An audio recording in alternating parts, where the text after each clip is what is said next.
video. Right. Okay.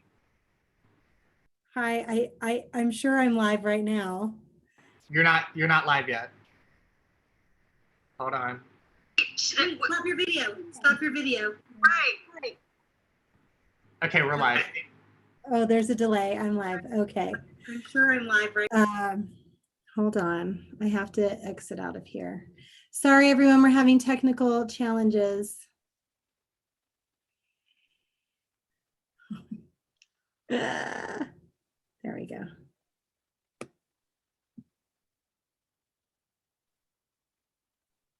Okay.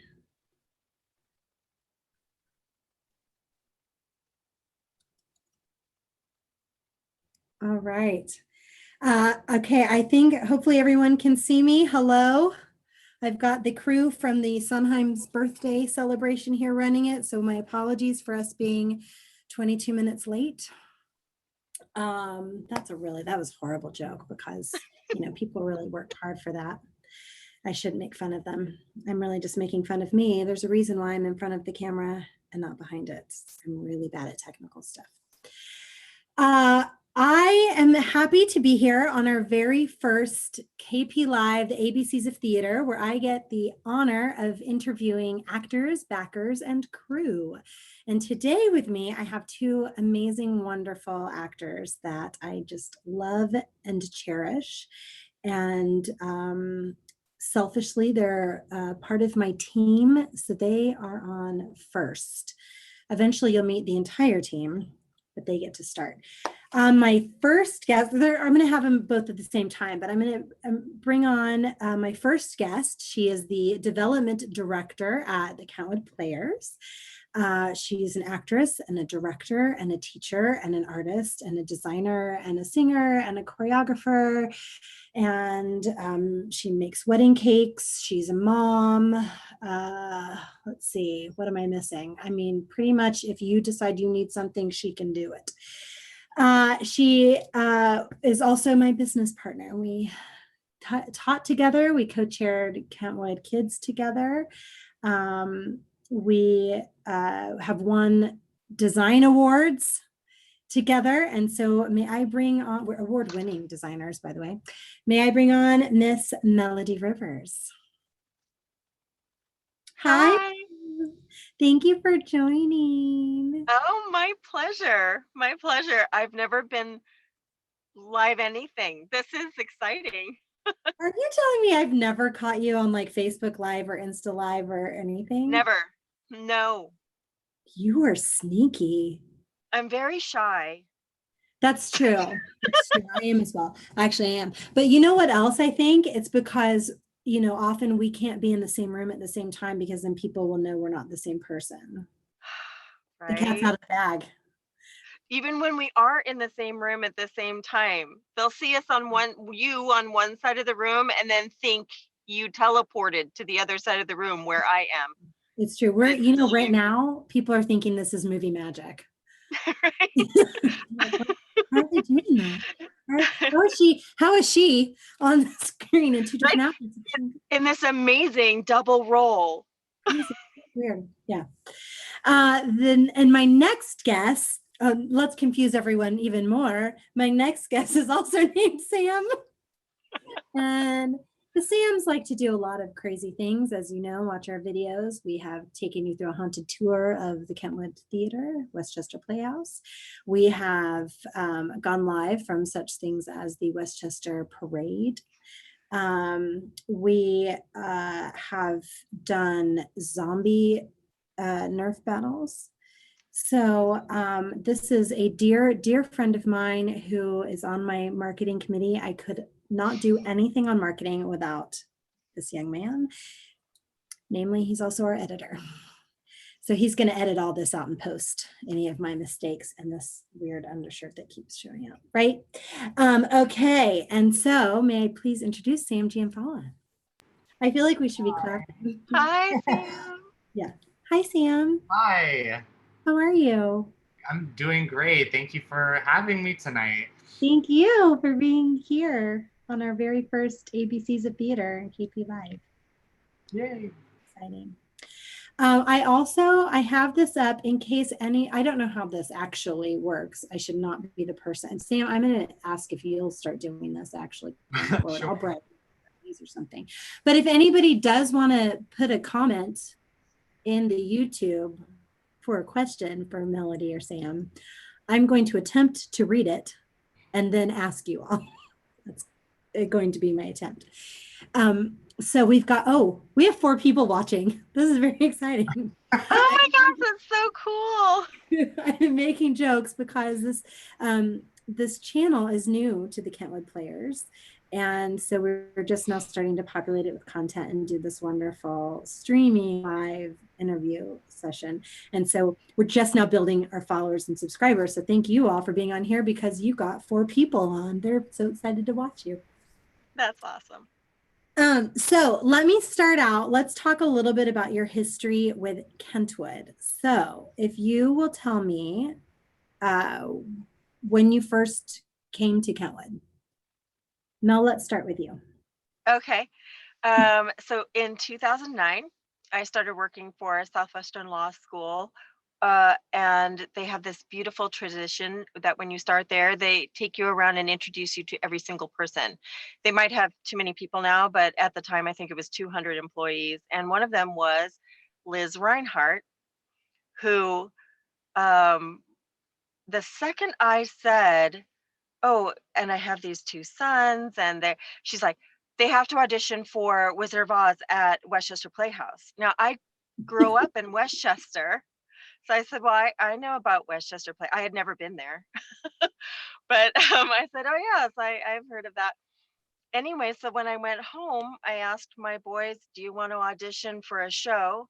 And one of them said yes. And that was Logan Hannig, who is now 18. But at the time, he was 6 or 7.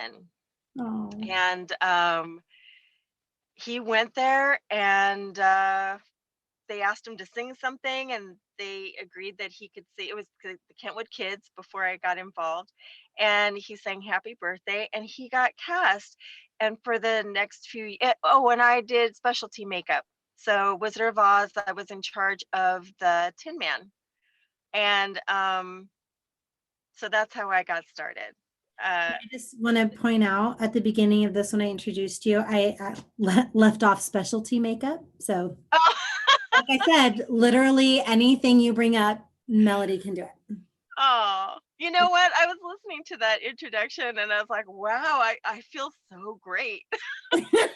It's true. It's literally But true. So thank you so much for saying that.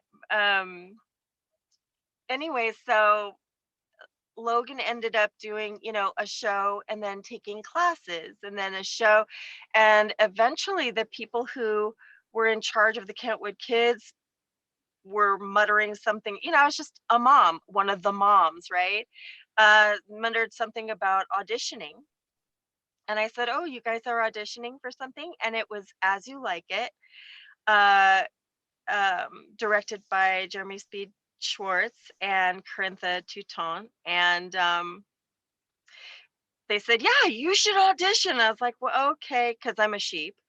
And so I hyperventilated for that audition. But the first part was okay.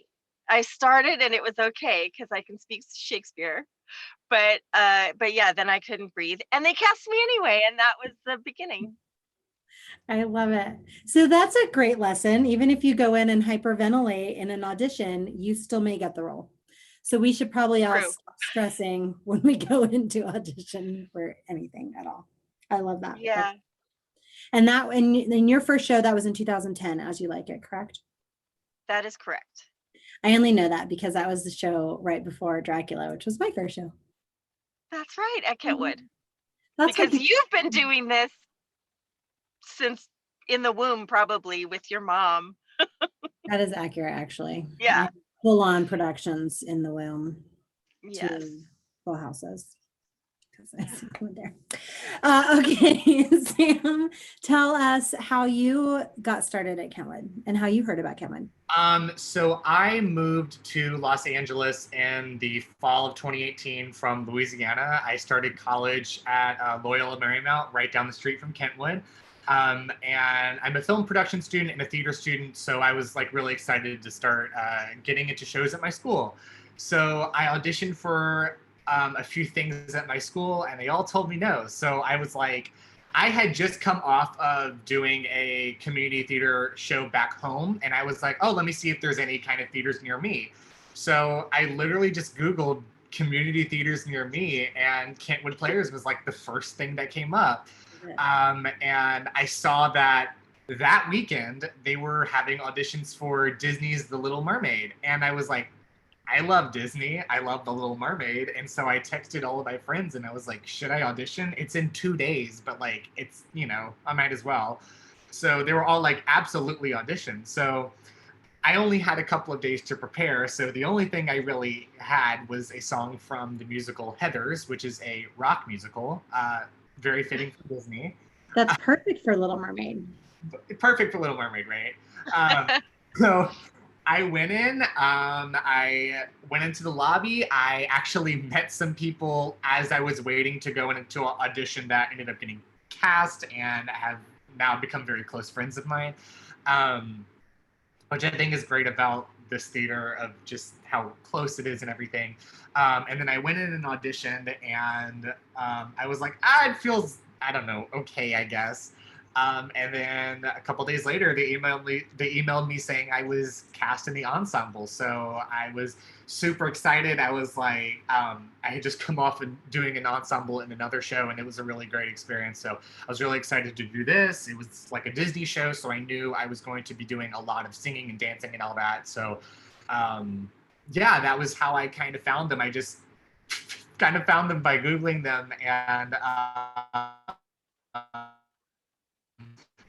just wanting to be involved in theater and wanting to be involved in like a community theater. And I was so fortunate that I found that audition notice a couple days before. I've always said that you kind of get in the show that you're meant to be in. And I think I was absolutely meant to find that audition and go to it. So it's definitely been a great experience since then. I love it. Yay. And I'm so glad that you've stayed around. I loved it. I remember because it was like a new place. I had just moved here. I'd only been here less than 2 weeks. I was like, I don't know how it's going to be. I don't know how these people are going to be. Are they going to be really stuck up? Are they going to be really like, I don't know, whatever. And I remember the first read through, like just being like, oh my God, these people are so nice. They're so talented. I already love just the closeness. They were so accepting of me, even from like the very first day. So I was like, oh, I immediately know I want to stay here. Yay. Oh, that's great. I had also a very similar experience in that, coming right on, meeting everybody at Kentwood. It was just immediately embraced in the love of theater and the love of people. And I always have to bring up Miss Charlotte, because everybody knows Miss Charlotte in the theater community in Los Angeles, and she'll just make you feel like you're, family from the get-go. So I never left. We travel also. And last week we talked about that. One of the other things I love about Kentwood is that we don't, insist that you stay only do shows at Kentwood. It's really everyone here is really supportive of everybody's journey and career, and you do what you want, go where you want. We go see everybody's shows everywhere. And I just love that community that it builds. Yay. Let's go back a little further, and let's talk about how you started acting in the first place. What got you onto the stage to begin with? Was it Mrs. Baston's third grade drama class?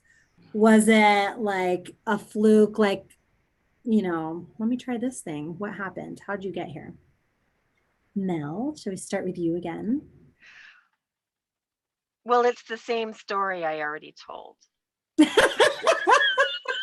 just like it. Your very first experience acting at all, period, was As You Like It? I was reminded recently that I was in a high school play. I don't even know what I was doing there. There was no acting involved. It was Miracle Worker, and there was no acting involved. Hi. I don't remember auditioning. I don't even know what I was doing there. I think what? I said, I so question all of this. Well, I think because I believe I've mentioned before, I'm a sheep. I think maybe people were doing that and I just wandered in and did it. And then, so that was in the early 80s. And then in 1986, I went and spent a semester abroad in Surrey, England. And it was a kind of a thematic semester. So it was English literature / theater. Now, my BA is in English literature. I went to UCLA. This was actually at SMC. And because I wanted to go to England, I had to take theater, right? Because that was the theme of the semester. So I did take one acting class, and I think I took history of theater or something like that. That acting class, by the way, now I'm so grateful for it. But at the time, it had so much information that it actually ruined theater for me for about a year. I couldn't watch live theater because I was sitting there going, that cross should have been diagonal, and this set had the. No, it was just all this stuff. Oh, that's funny. My vehicle just turned off. I'm sorry for the distraction. Anyway, so yes, one high school play that I don't remember very well, one acting class in 1986, and then As You Like It. So in As You Like It, I was just told to go here and there. And bless Jeremy and Corintha, because they were like, oh, but could you help with this quick change? And I'm like, sure. Oh, do you know how to laugh believably for a long time? I'm like, actually, I do. I can laugh realistically in multiple different stuff. I don't know. Making faces at myself in the mirror when I was a kid. Anyway, so by the end of it, I was acting. And it was great. That experience with Kentwood Players, that cast was such a tight-knit, fun cast. I thought, if this is how it is, I'm just going to do this. It absolutely changed and saved my life. I was absolutely numbed out until I did that. And it just awakened me. So, yeah, I've done a lot of stuff since then. I can't stop. You've caught the bug, as they say. Caught the I guess so, yes. It happens a lot to the best of us. Yeah. You catch it and there's nothing you can do. You can even take a break for some amount of time, but you'll come back. Everybody does. It just happens. Sam, how did you get involved in acting? When did you catch the bug? Had to back up a little bit. So when I was a junior in high school, I remember going on a trip to Washington, D.C. And meeting kind of new friends there. I was kind of starting to like really branch out and wanting to be more social and everything. Met a lot of new friends there. And so after the trip, when we were all back home, my friends were like, oh, we did this production of Cinderella. So you should come see it. And I went and saw it, and the production was all right. But I just remember being so impressed at these, like, my peers had learned 2.5 hours of lines and songs and dancing, and all of this set was built, and this like costume changed like right in front of my eyes when she just like twirls around, when the fairy godmother comes in and changes her dress.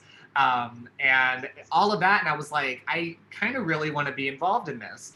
So I initially thought I wanted to be in tech because very early in high school, I knew I wanted to be involved in film. So I was like, I don't think I want to be an actor. I want to be in like the backstage kind of stuff or up in the booth or something like that. But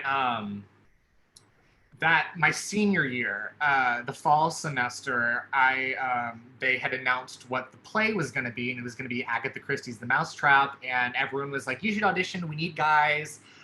So I was like, I had zero acting experience, like absolutely nothing, and I was like, I guess I'll go audition. So I auditioned with a female monologue because I didn't know you were not supposed to do that, from Who's Afraid of Virginia Woolf. It's fine. One person that that I'm still friends with had actually watched that audition, was like, that's still one of the best things I've ever seen. Just because it was so funny that I had no clue you're supposed to do, like, if you're a guy, you do a male monologue. So I was kind of like, whatever.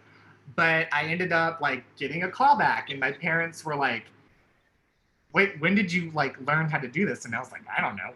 So, and then I ended up getting cast as like the lead, and I'm like, oh God, what is this? So I ended up doing the show. I had to do a British accent. I had to be on stage the entire show. And this was my first ever experience acting, like, period. So I really just threw myself into the deep end. As I typically do, I often, whenever I'm going to try something new, I'm like, I'm going to just do the most difficult thing possible. And then my first musical was kind of a similar thing. I was like, oh, I can't sing. I'll just do tech. And then all of my friends were like, hey, we need guys. Can you audition? So I was like, I guess I'll audition. So the musical was The Addams Family, and kind of same thing happened. I ended up getting a call back, and my parents were like, when did you learn how to sing? And I was like, I don't know. So I ended up getting cast as Lucas, and it's still one of my favorite theater experiences. It was the last semester of high school. I met some lifelong friends there, and that was the thing that really cemented my just like love of theater. And I was like, I had to keep doing this. And then my music director was like, I want you to audition for this this youth program production of Thoroughly Modern Millie. And I was like, yeah, sure, that sounds fun. So I auditioned, I got into the ensemble. That was kind of when I had told, like, I want to keep doing this. Like, it's a fun thing I can keep doing. All the rehearsals are like after school or after work or wherever. So they all like, it's great. I really have fun doing it. My mom and dad both love theater. They've always loved theater. So they really enjoy watching it. So that's been kind of just doing that for the past almost 3 years now. And I don't really want to stop at this point. Sorry if that was long-winded. Not long-winded at all, but I just needed to make a caveat for anybody who may be watching this now or in the future, because I successfully chose 2 people that were like, I guess I'll try acting, and then they get cast. And then I know there are people out there probably hating you guys, going like, I auditioned and auditioned and auditioned, and it was 10 years before I got my first role. I mean, oh, there's a little friend behind you. Oh yes. Her Highness has made her appearance. Katniss, say hello to your fans. She's sitting in the throne, or she was sitting in the throne. And this made an appearance last week with Allison. It's the Pippin throne. But as most people know, Melody and I, when we do a show, we have to have the throne in the show. It was in every kids show. And actually that throne, the way it is now, from Pippin, there are some wings that I added to it, but oh, right.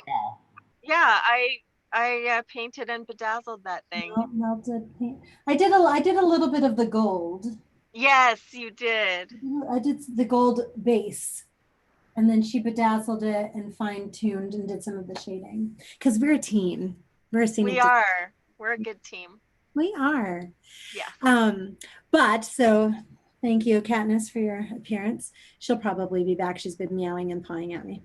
So if you see me start moving down, so I'm trying to keep her quiet.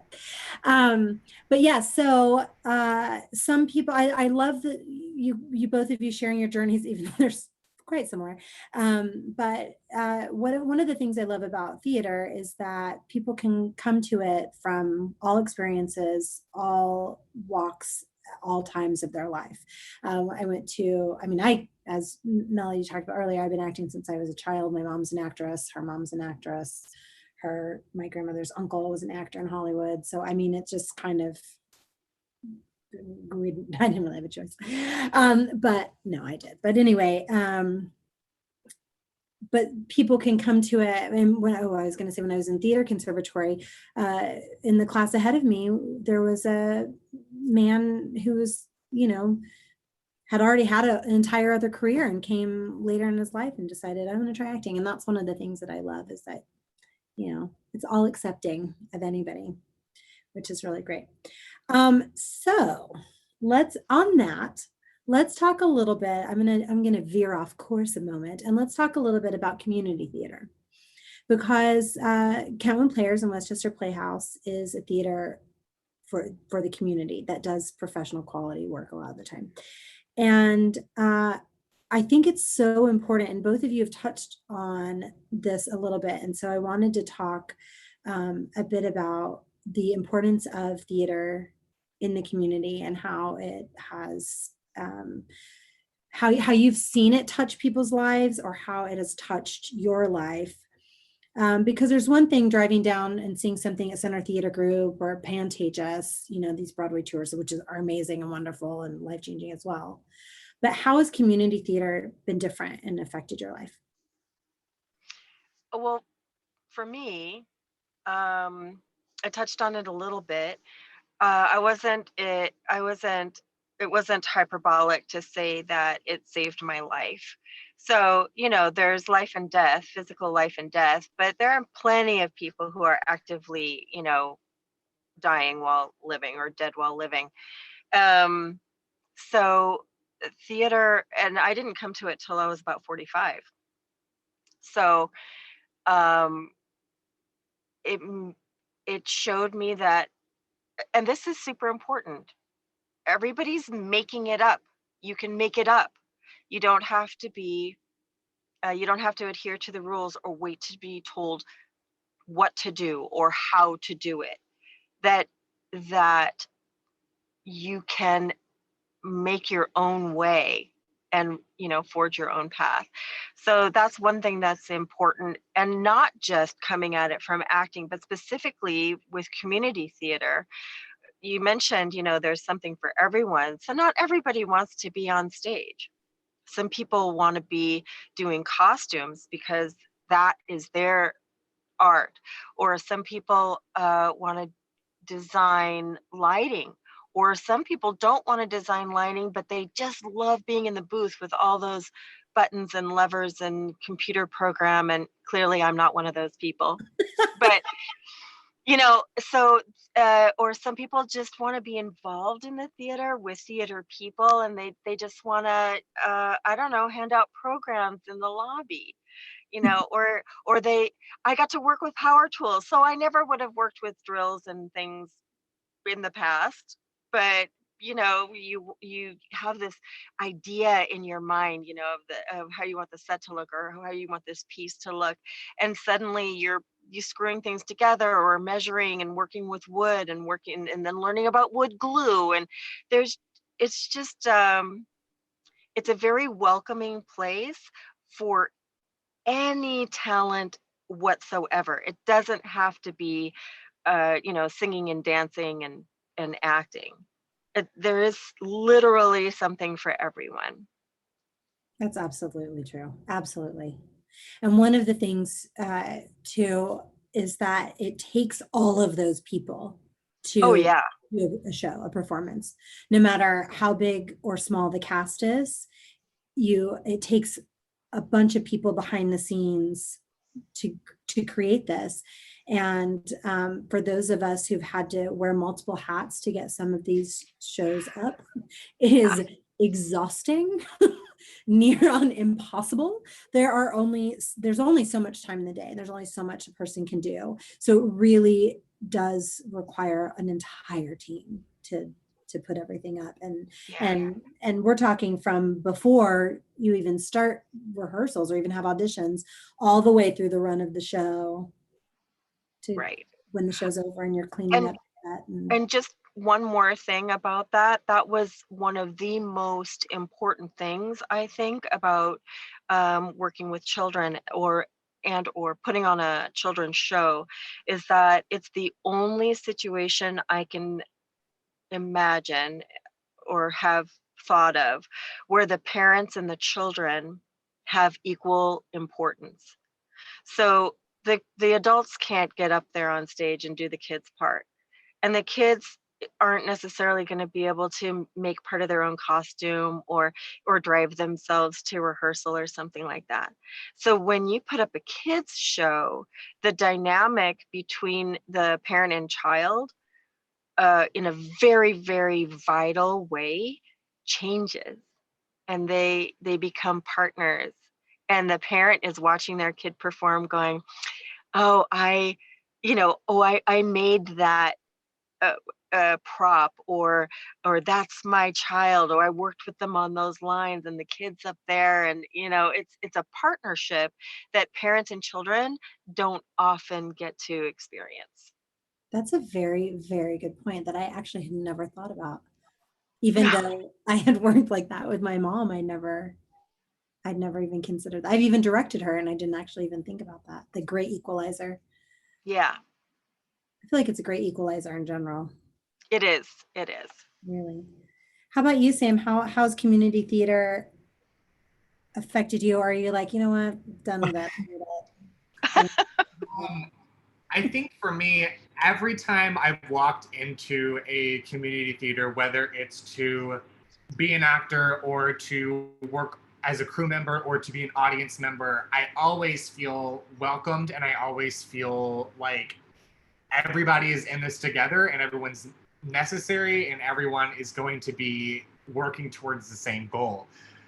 Whether it's Kentwood or whether it's the other theaters that I've worked with in LA or in Louisiana or wherever it is, I've always felt that sense of community. And I think that community theater is such an apt name for it, because I just always feel like I am just immediately put in, because I've gone to, like I said, with Kentwood, I was like, I don't know what to expect at all from this place. I'm also completely new to the city, and I felt so welcomed from the moment I walked in. Even at the audition,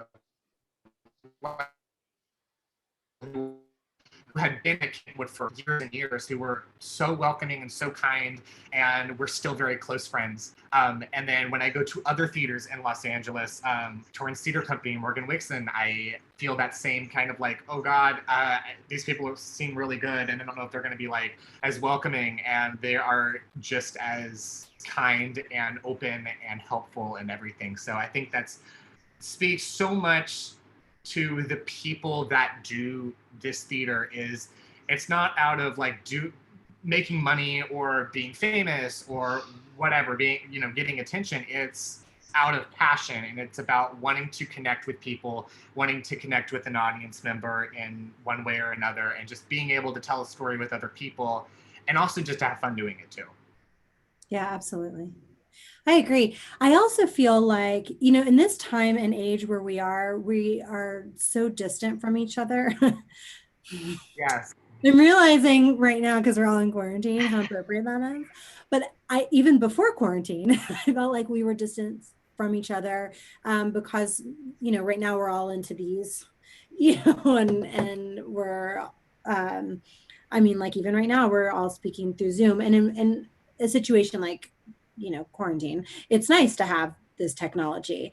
But, sometimes we lose that in-person interaction. And also we're so divided as a people right now in general about social topics.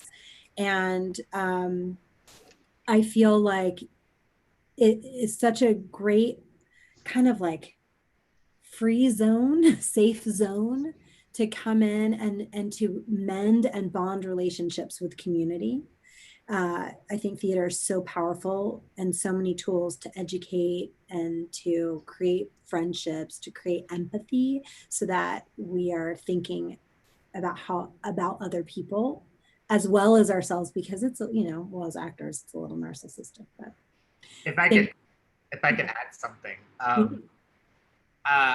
I'm still like in school and in college. So whenever I go to rehearsal every night, even though it's really hard work and I'm singing and dancing my butt off for 3 hours every night, it always feels like such a stress reliever from having to get papers done, having to get assignments done, or whatever I need to do for school or for anything else, really. It's a place where I can go and just be with people that are working towards the same goal and are passionate about the same thing I am. And it's such a nice way to end the day every day, is just being able to have fun on stage or backstage, or, whatever I'm doing involved in theater. Also on the weekends, just being able to go see a show, and whether it's a comedy or a drama or a musical or whatever it is, it's like you can just be whisked away from anything for 2.5 hours and be entertained, or have a story really touch you and move you in a way that hasn't before. So I love that about theater, is that it can just be a place to kind of relieve your stress and be really in your element, in a place you want to be. Absolutely. I agree. And I like what you said about even watching it, either when we're in it or even watching it, we're all having this experience. We're all sharing together something that will only be shared that moment. Right. And then it's gone. It's different the next day. It's really special. It's very powerful. There's definitely, we talk about the magic of the theater, and there's definitely a magic in theater. Yay. So about that, let's go on to our favorite experiences that we've had in the theater. And I'm going to say this, look, we come from all different amounts of experience and different places of experience. And I know that, well, I don't know. For me, I'm like, okay, my favorite is this. Oh, no, wait. I loved when I got to do that role. Oh, wait. So like, probably you're going to have 9,000 favorite experiences, but if there's one that sticks out to you in particular, like something you did maybe a year ago or something like that. I'm not manipulative at all. Right. So does it have to be an acting experience? No, it doesn't. I mean, preferably something to do with theater. Oh, no, I'm just kidding.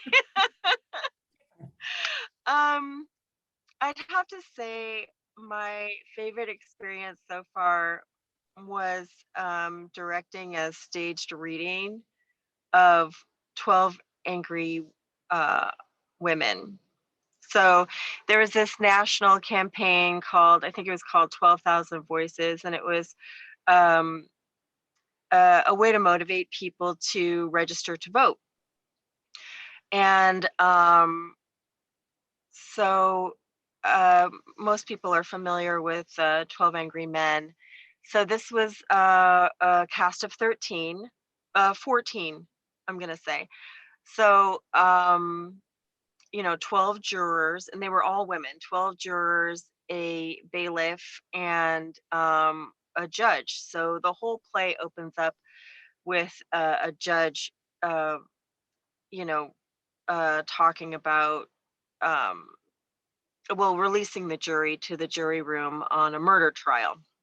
And so I reached my first goal to play the judge. I wanted Gina Satriani. Oh my gosh, she's gonna kill me. She actually is in the DA's office and is quite powerful. A remarkably powerful woman who played professional softball and is now, a DA. And then my other goal was to have a totally diverse cast, and I got that.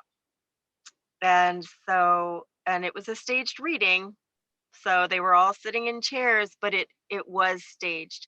And working with those women and Samantha, I learned from you, because I watched you. I mean, I had directed a bunch of stuff. I learned from a lot of people because I haven't taken the classes, right? So from you, I used to watch the way you would set up that safe space when you were first directing the kids, and you would, have the circle of trust. And so I did that with these women, because these roles, they have to say some pretty awful things to one another. Anyway, that was the best thing ever. I loved, I had people who had never been on stage before. I had people of color. I had different sexual orientation. I had ages 18 to 95 on that stage. I had differently abled people. Yeah, I loved that experience. Those women each had their very distinct characters in their whole body, the way they sat, the way they spoke, uh, whether they had been on stage before or not. They all deeply understood what their role was and what their message was, and it was just, I loved it. It was a very powerful piece. In general, it would be a powerful piece and it make a statement just in general. But I really do feel the women that you got, it was diverse, exactly like you said, in so many ways, not just racially, but age, experience. I mean, it was really very beautiful and powerful to watch. And Thank you. It made it quite a statement. It really did. That was really great. Sam's going to come up. He's like, oh, my favorite experience was just sitting. You know what? Theater is powerful in so many different ways. So sometimes it's because something reached us, you know, socially or had some big statement. And sometimes it's just because we had fun and we were happy. That's Sam, how about you? What's your favorite experience? Well, since you manipulated me, no, my favorite theater experience has been when I performed in Pippin last year, which Samantha was in and Melodie also was involved in. And I played Lewis, and I think Samantha can attest to this, and I think Melodie can too, but there was just every single member of that production, like the cast, the crew, the production team, every single person was so close to each other in a way that each of us hadn't felt in a show before. And trying to gather my thoughts just because I have so many thoughts about this show. But I think just that show touched each of us in a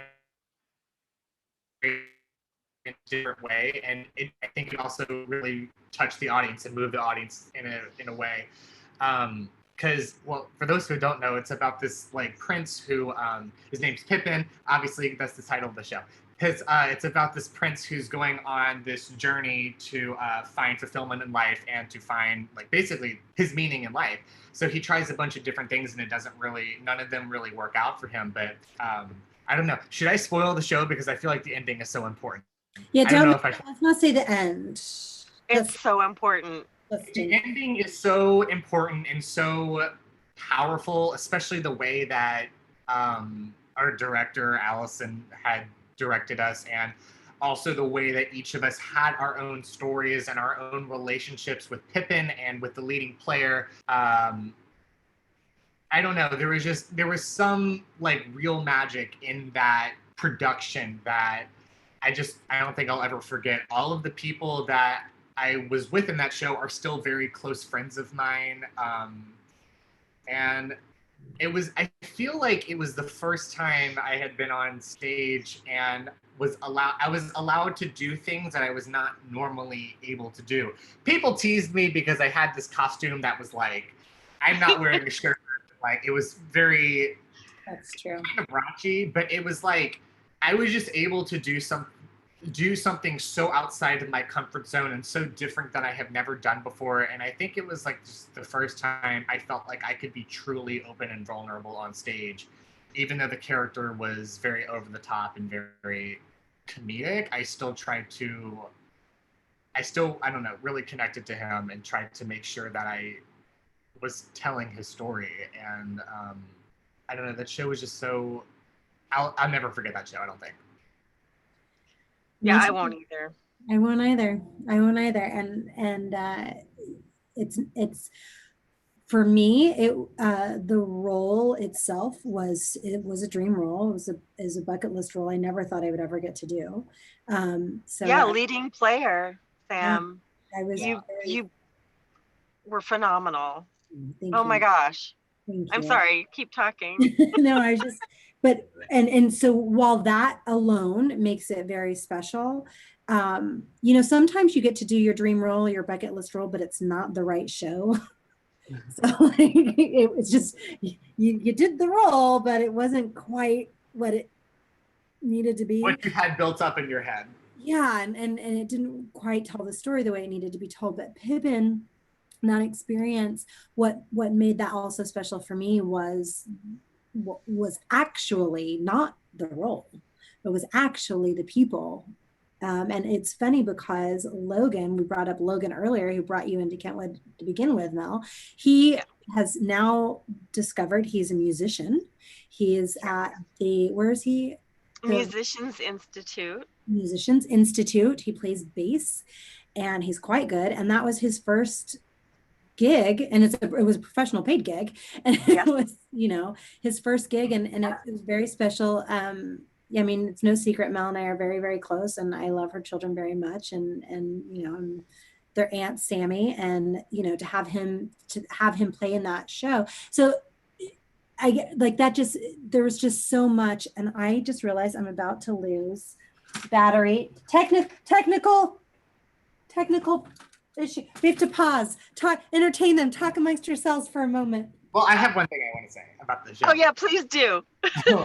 I had actually, because I'm still kind of finding my way in theater, I haven't been involved with it super duper long, like as long as, like even Melodie, you've been in it for 10 years at least.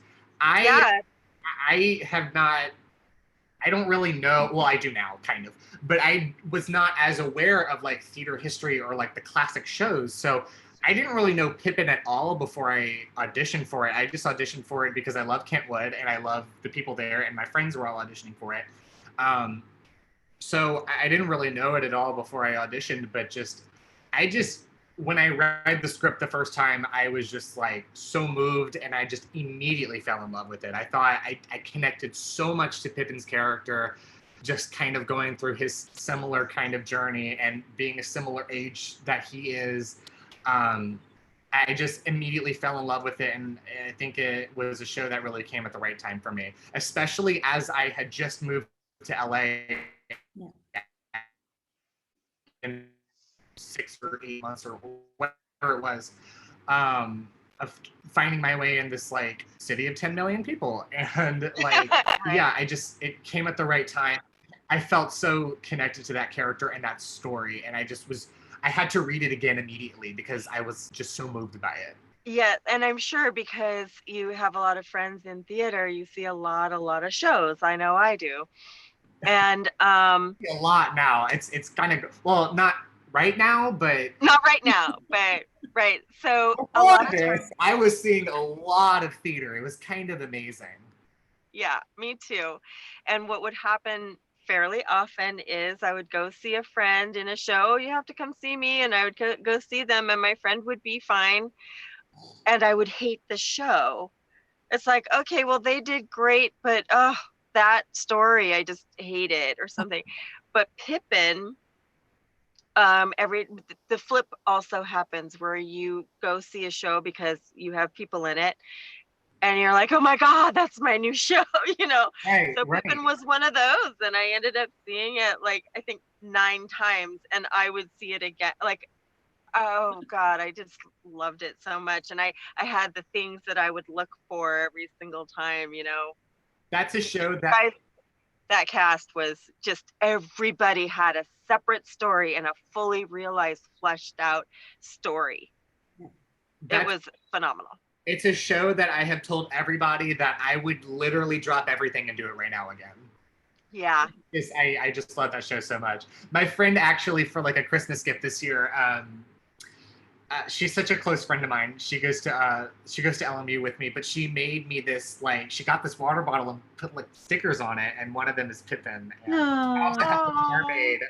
So she was like, I'm gonna put all the shows you've done in college, and I was like, I was so moved when she got me this present. I was like, it's one of the most thoughtful things anybody has ever given me, but just especially just because these shows, Little Mermaid and Pippin, and then also Little Women and Beauty and the Beast, mean so much to me. Yeah. I love that. I love that. And part of with the love of theater and having these things that influence our lives so much and affect what we do and how we are in society and everything is the wonderful experiences, and some of them are the trying experiences. So I wondered if you have, and I was thinking about this because, you know, we talk about, oh gosh, what was our worst experience in the theater, but also it could be, you know, there was a time when I was doing theater in high school. This was not in high school. It was, I was doing professional theater, but I was high school aged. And for some reason, I could not keep my costumes on. Not intentionally, but like in one show, we were doing the Music Man, and in the middle of the shapoopy, the people were lifting and you know, moving us around a circle, and I went up and my skirt did not.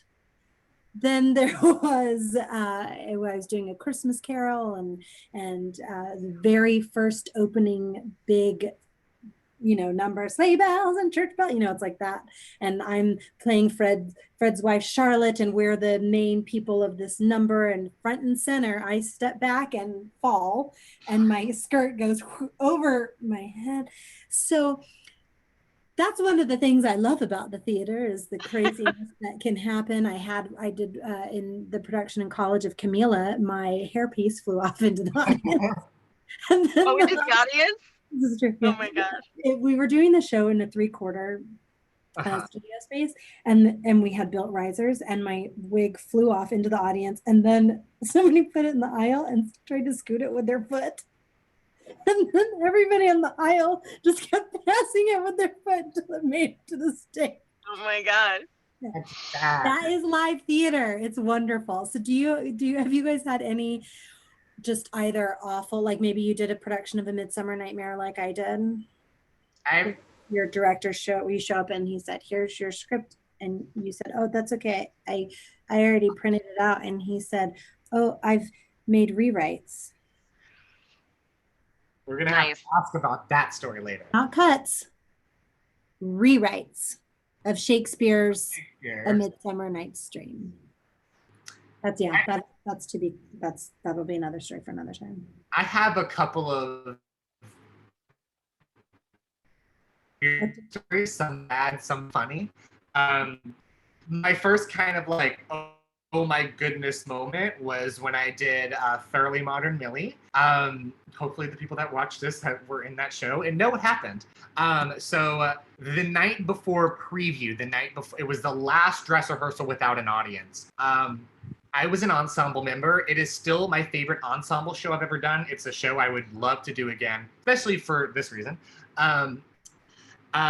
So we were doing the opening number, and I'm one of the first people to come out. All the men come out. It was a youth show. All the boys come out. The boys come out, and we like cross, and then we kind of go down stage or something. I think maybe 4/8 counts into the opening number, at some point, we're like switching lines, and I go back, and I trip and fall on my butt, and I dislocate my knee on stage in front of everybody. The whole cast is on stage or backstage or in the green room. Oh no. The production team is there. Everybody sees it. And not only did it hurt, like the worst pain I've ever felt, but it was also like I couldn't do the show that I had been rehearsing the entire summer for. And I was going to move to Los Angeles in less than a week.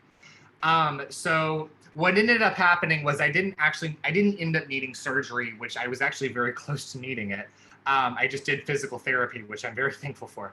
I ended up doing the show, but I was kind of like in the back or like doing bits on my crutches, like in the 1920s. They were like, it's fine. It's youth theater.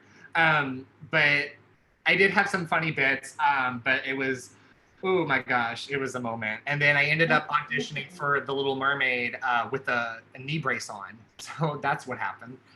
That is terrifying. Yeah, and then while I was doing Pippin, I was doing a New Works festival for my school.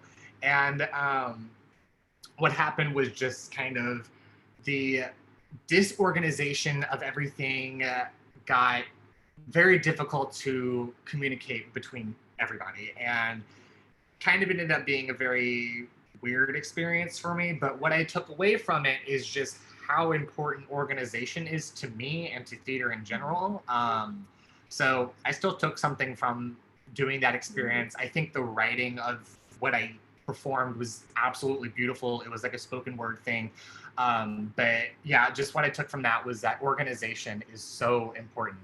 And then for a couple of funny stories, when I did Little Women, I stage managed Little Women at Kentwood this past winter. It was my first time ever stage managing. Again, throwing myself into the deep end. There was like a 16-person cast. There were literally like 20 set changes, but it ended up going great. I'm so proud of the work that we all did. But there, Joe March, like the lead, the Little Women, was had about 1 million costume changes, and there was one part in the first act where she literally had 4 lines to completely change out of her costume and completely change into a new one. So so I was like getting the costume off of the hanger, and I was like, Lindsay was another actor. She's, oh my God, wonderful and talented and amazing. And I was like, Lindsay, something looks wrong. I can't like find the end of the dress. So the scene is ending. And I'm like, oh my God, I can't get it off. She has 3 lines to be able to change. And I'm like, oh gosh, this isn't gonna happen. And then eventually I'm like, wait, I found it. And then I had to put it on the ground. Literally, our Jo, who's played by Jackie, she was wonderful, walks in, and I'm just like, big Cheshire grin. I'm like, Everything's fine. And she's like, what's wrong? Like, as she's taking off all her, like, to change costumes. And I was like, nothing, just go. And she got it, she made it. And Lindsay and I were like, that kind of moment. And then another point where I just kind of misplaced a prop because I thought I knew better and I actually didn't. Wish we had you to tell that. Theater and the fun of being a stage manager, but I'm so proud of the work that we all did on that show. I would 100% stage manage again. It was such an amazing experience. I love the story of Little Women, so I was so glad that got to be my first experience with stage managing. But it just shows you can't ever predict what. No, that's live theater. Yeah, you cannot predict what's going to happen. Absolutely. I often have said, sometimes I feel like we should have a camera backstage, except we can't because we're changing. But sometimes the show, there's another show happening backstage. Oh, absolutely. It's literally like Noises Off is practically a documentary. Seriously, it is. It really is. Mel, did you have any crazy stories, or you're like, mine's pretty perfect? Melodie. Well, when we were talking before, and you're like, what was your worst experience? And I was like, I don't want to talk about it. So my worst experiences have all had to do with the blocking that a director gives me, not matching the energy or the point my character is trying to make. So I've had to have just a freak out monologue, oh my gosh, I can't believe blah blah blah blah blah, while moving very slowly. So the director will say, I want you to move very slowly during this freaking out monologue. So but as an actor, that's my job, to make that work. And so yes, it's a great challenge, but I hate those moments. But I had forgotten, and this is not a bad moment. I mean, I think for some people it would be, but Samantha, you reminded me of what happened when I was at Dionysus in the Frogs at Meta Theater up in Hollywood.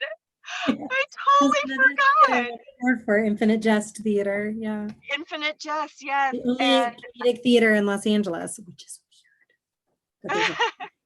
Anyway. Yeah, Colette Rutherford. What happened with that, Mel? Well, so I was cast as Dionysus. What? I'm hearing this for the first time, so.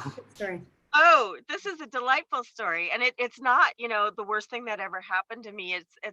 But I think it will qualify as the worst thing for it to happen to someone else. But for me personally, I'm like, whatever. So, Dionysus' character in the Frogs was tweaked to be kind of a boozy, pill popping socialite. Um, I think her name is Karen from Will and Grace. So her voice was like this, and she was always like, "Oh, come here!" And I had a slave, and I was like, "Come here, so I can slap you," that kind of character. And she was super fun to play. I just loved being her, and the looseness of that. That isn't my normal way of being, so it was really fun to be wild like that. And anyway, she was a very physical character wearing this beautiful gold satin dress, low cut, because she's kind of sexy and fun and party. And I had already been down on my hands and knees and up and down and whatever. Anyway, so at this point, I'm sneaking behind the set pieces that look like a wall, and my slave and I are supposed to be spying on some people that are on stage. And my slave was played by a young man who, without making eye contact with me, somehow was like this. And I looked down, and I had done almost the whole first act with my left boob out, just out. Completely out. So, completely out. It was just out. Not even just like a little. No. Nope. Completely. Nope. Just gonna be fully out for this one. So I'm like, Greek. It was very Greek. Well, so I go, oh damn, and I'm thinking to myself, well, maybe nobody noticed. There was a lot going on. Anyway, my next line, my scripted line, this was not an ad lib.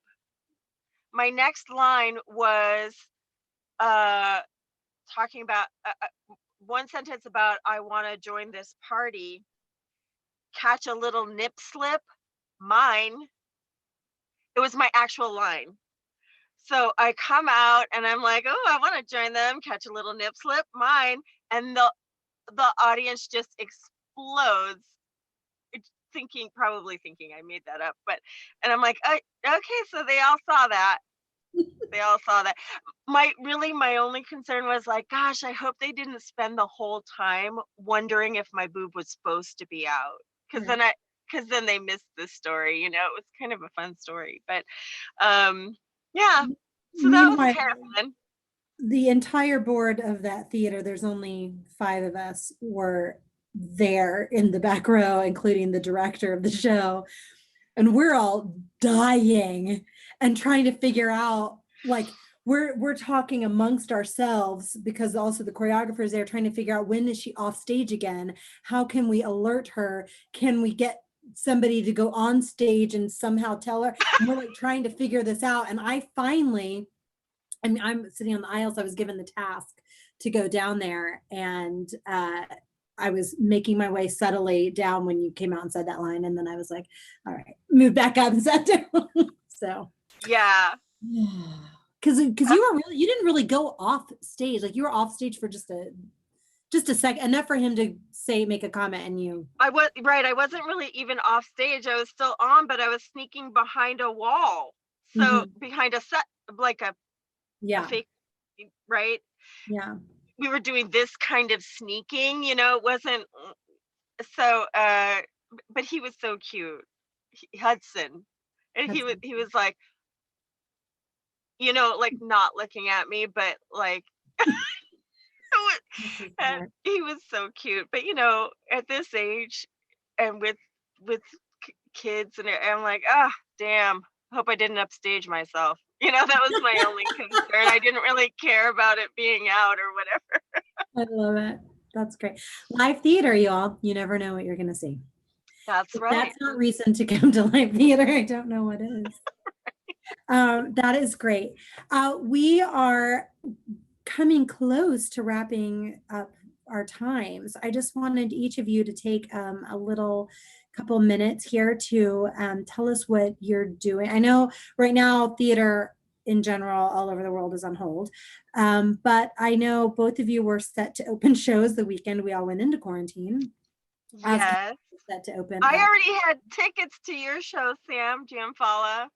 Yeah, I did as well. Yes, and I had been asking when I could go see your show because I was like, Yeah. I can see it one night if you can save me a ticket. I know, right? It was insane. And we were, and Kentwood was opening Vanya that weekend as well. A lot of shows were opening that weekend. So, but, and I know both of you are still, your show is still on the docket as well as Vanya is. We're just all kind of in a holding pattern. So will each of you tell us what you are doing or waiting to do? Right.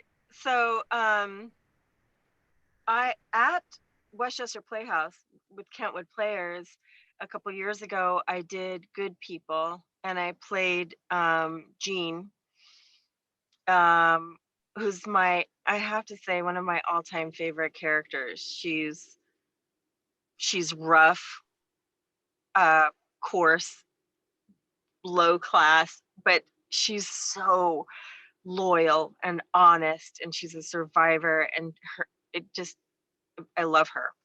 So Torrance Theater Company decided to do Good People. Now, I did not audition at first because the audition description actually said Anglo.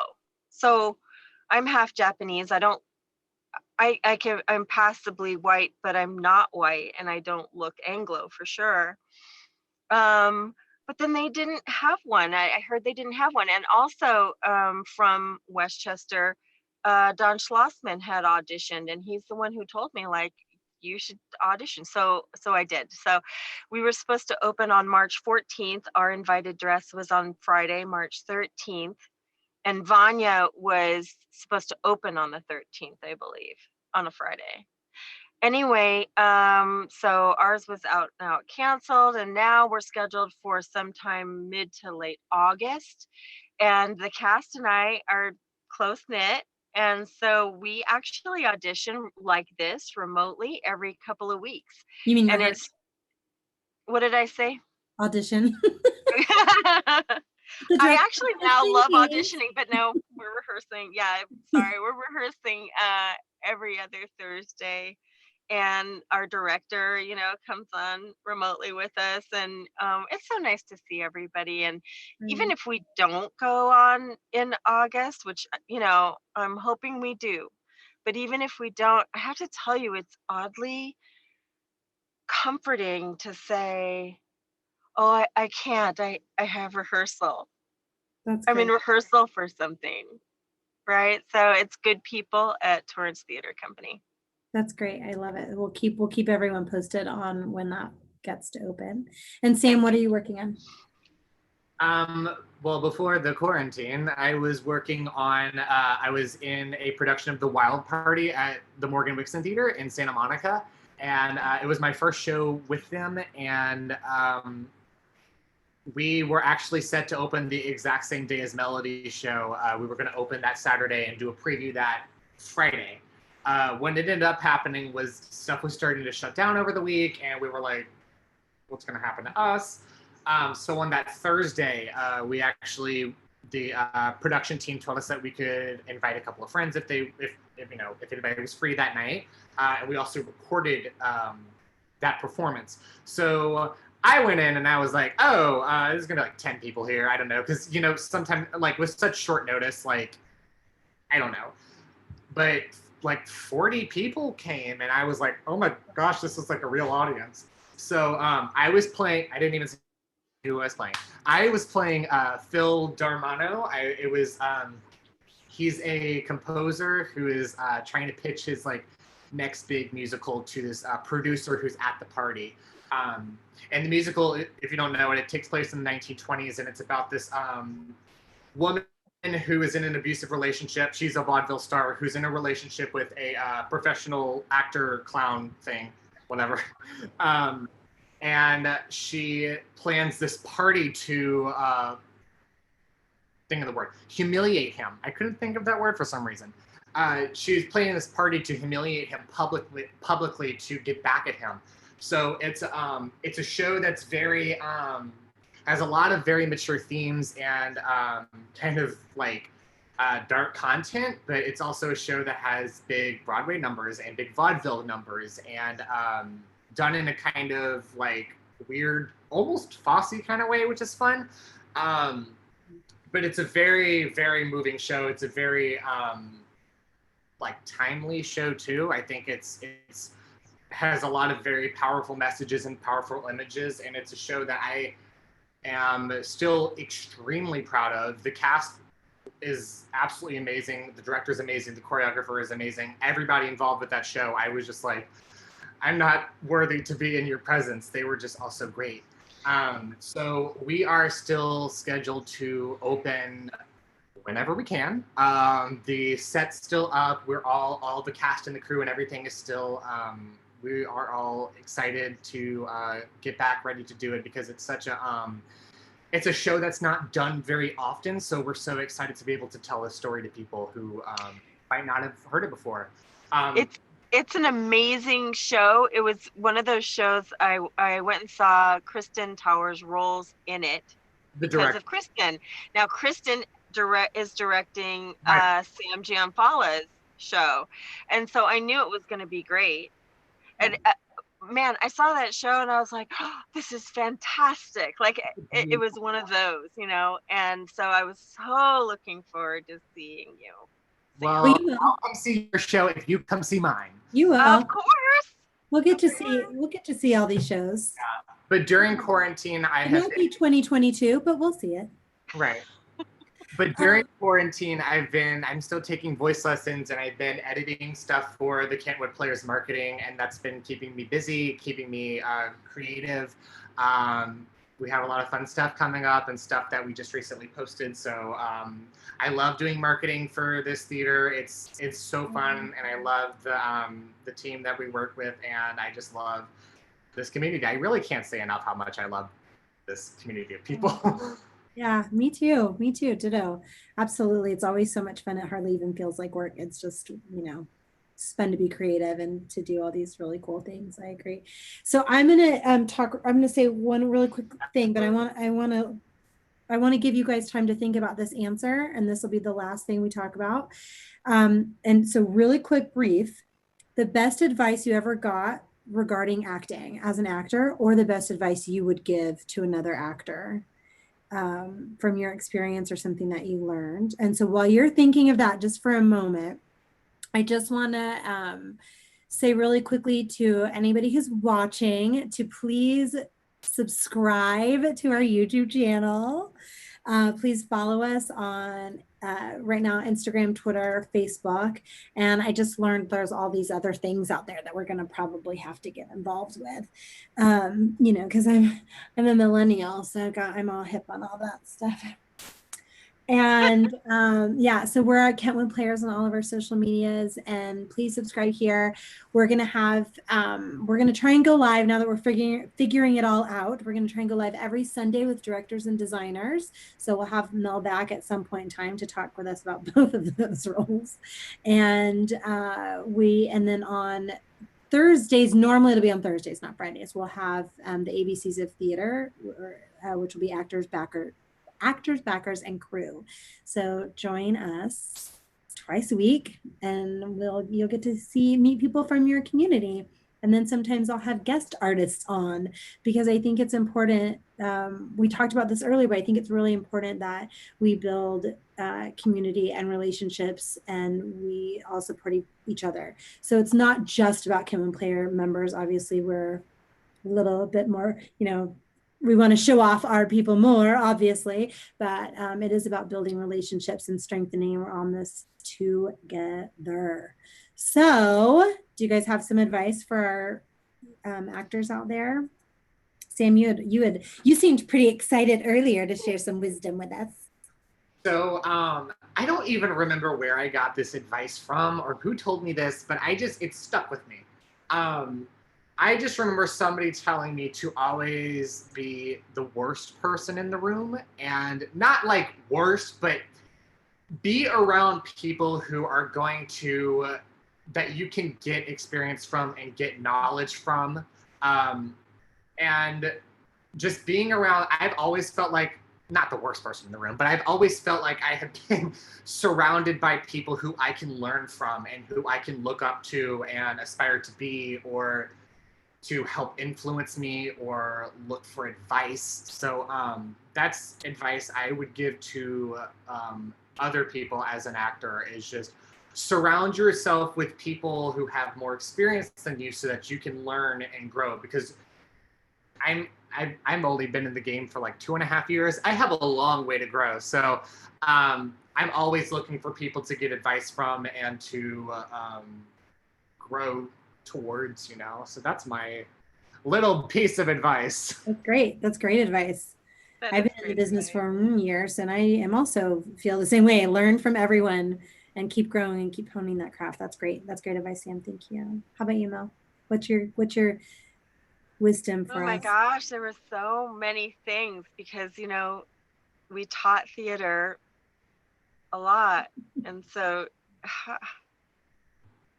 it was hard to, I don't know. So how about this? Before I'm about to make an entrance, I tell myself 2 things: